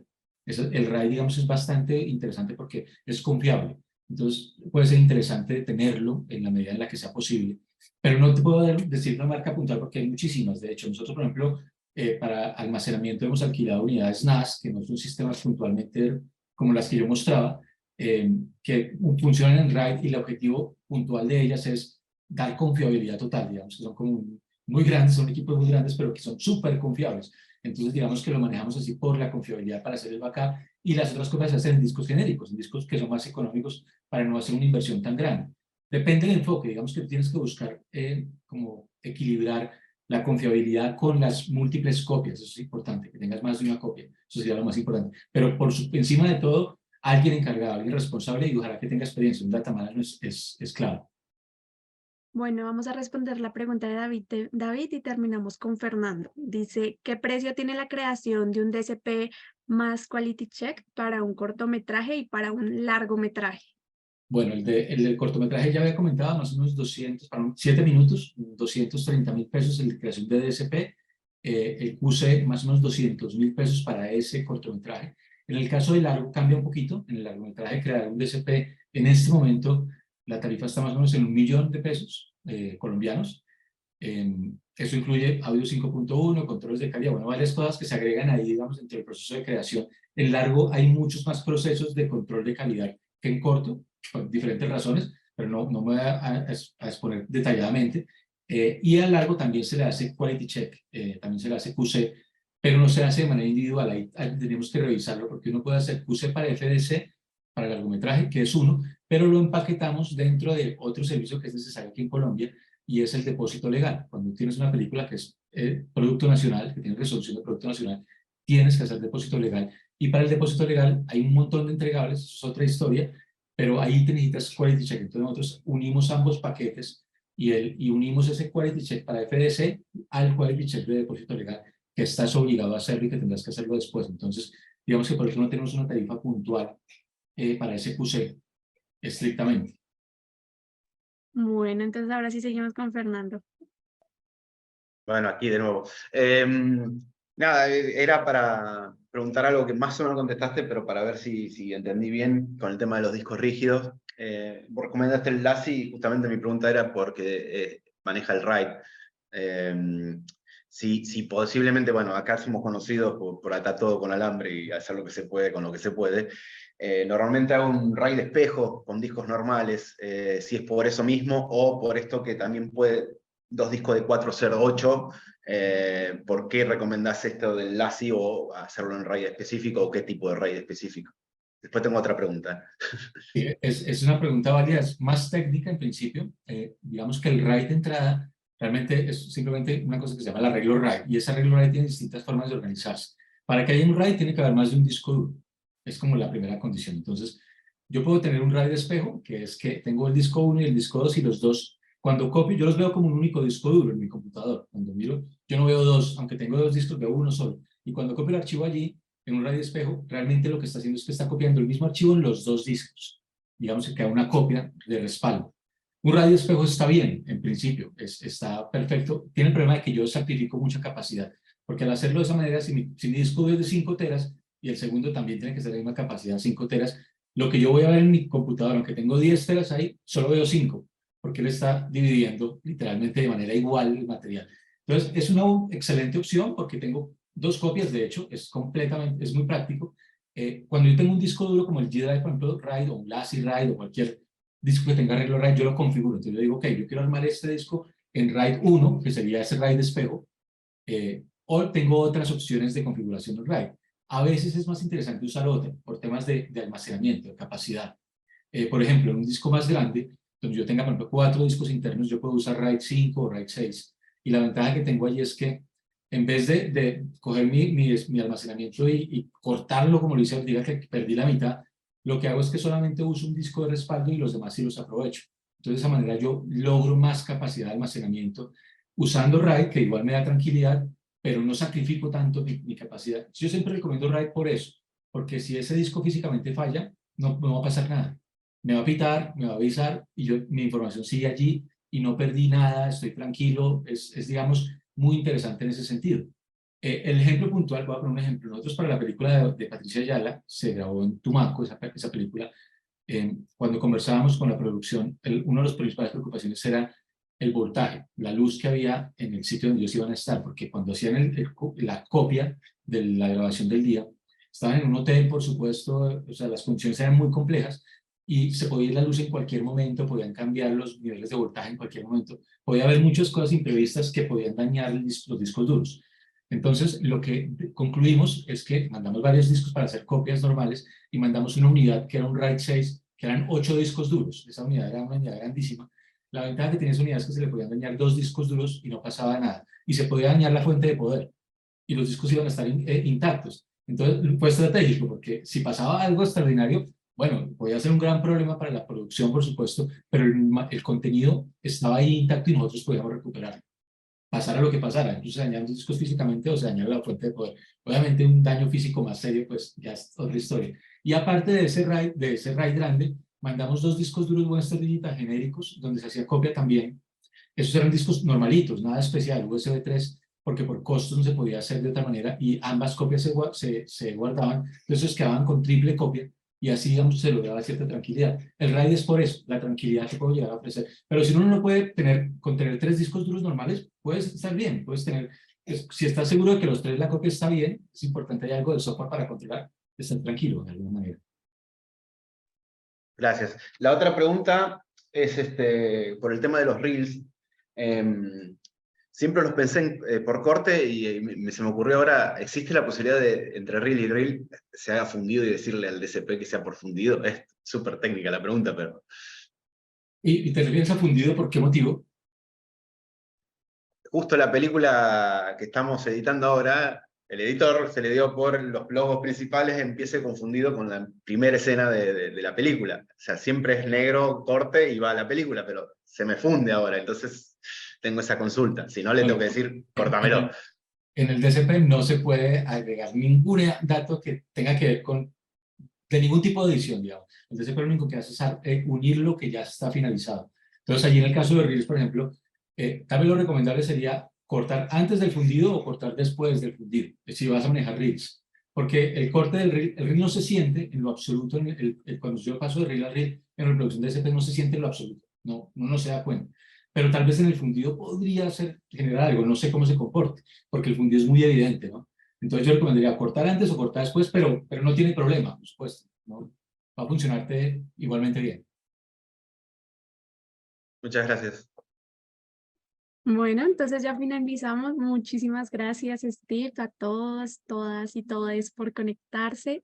Les recuerdo que el miércoles tenemos charla de apniótica, se llama Dramaturgia Sonora. Entonces, pues los esperamos el miércoles. Gracias a Steve por su tiempo, súper puntual. Les envío un saludo a todos pues de parte de Alina, que no pudo estar en esta charla, pero también les recuerdo que las vamos a subir al canal de YouTube, pero tengan paciencia que soy yo la que está como trabajando en esto y viendo cómo lo voy a subir, cómo voy a formarlo como por listas y todo esto para que sea bien organizado. Hay una pregunta de Julieta, creo, en el chat. Perdón que me meta así como organizador, cualquiera. Pero bueno, Si quieres, está buena. Algo del backup, para que se me fue con los saludos. Ay, no la veo. No la veo tampoco, porque estoy mirando, pero no alcanzo a notarla. Algo que se le dañó un disco y no sabe con qué recuperarlo, creo. Lo vi así muy rápido. Ella había preguntado sobre unos días. Hola, Ahí está, por ahí está. hola. Ahí está. Sí, es que no pude levantar la mano, pero claro, ahorita viendo como todas tus recomendaciones en relación al backup, ponle que tuvimos un accidente así muy latinoamericano, muy bogotano, sin querer entrar en detalles, intento de robo, etcétera. Se nos cayó un disco, luego ese disco pues tuvo un daño físico, que es grave, eso es cirugía de disco, y fuimos a revisar nuestro backup que teníamos y también resultó que tenía un pequeño golpe, o sea, lo revisamos y cuando no lo leyó y también resultó que tenía también un daño físico.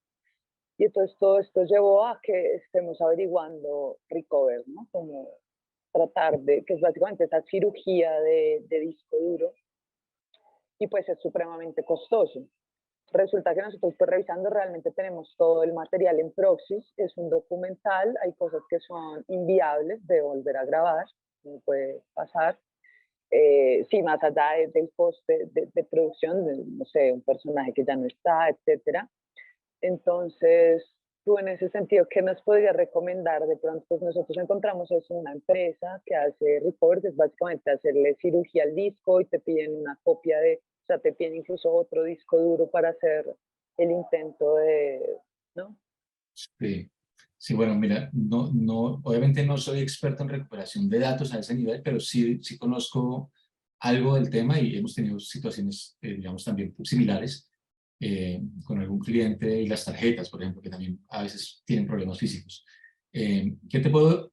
Bueno, creo que podríamos hablar un poco más, porque tendría preguntas, por ejemplo, si el disco hace ruido físicamente cuando lo conectan los dos, el hecho de que tengas dos copias con problemas, pues digamos que puede dar más oportunidad de recuperar si son copias iguales. Si hacen ruido o no, eso es importante saberlo porque nos puede indicar si es un daño físico 100% o no necesariamente, especialmente en el segundo disco que tú dices que no tuvo el golpe. Sería interesante, me gustaría como hacerte algunas preguntas, porque pues obviamente en paso uno podría ser intentar ver si uno lo puede recuperar con herramientas que uno pueda utilizar. Hay herramientas muy profesionales que se pueden conseguir, digamos, en internet y que uno puede utilizar, que podrías probar antes de llevarlo a un recover. Los recovers profesionales pueden llegar al punto de abrir el disco duro y es otro nivel pues de revisión de los contenidos. Pero creo que podríamos, voy a poner el celular de la oficina aquí nuevamente, por si acaso igual está la página web allí, para que si quieres nos contactemos, si quieres el martes, y podemos charlar a ver si de pronto te podemos ayudar un poquito con eso. Nosotros hemos hecho recuperación de material, mucho de memorias de cámara. Eso pasa todo el tiempo. De discos duros es mucho más difícil, pero de pronto podemos darte un par de tips o probar un par de cosas a ver si lo logramos. Listo, súper, yo te contacto porque claro, quedamos súper preocupados porque ya el backup también, pues el chico, el medio data, se le cayó, ¿sabes? Como que es algo que me dio muy difícil de recuperar, ¿no? Y más en documental, que también está esta cuestión de lo irrepetible, pues. Entonces, súper, muchas gracias. Claro que sí, con gusto. Muchas gracias a ti. Bueno, muchísimas gracias. Gracias, Steve. A todos, gracias, que estén muy bien. Hasta Feliz luego, sábado. que estén bien. Gracias, Chao. hasta luego.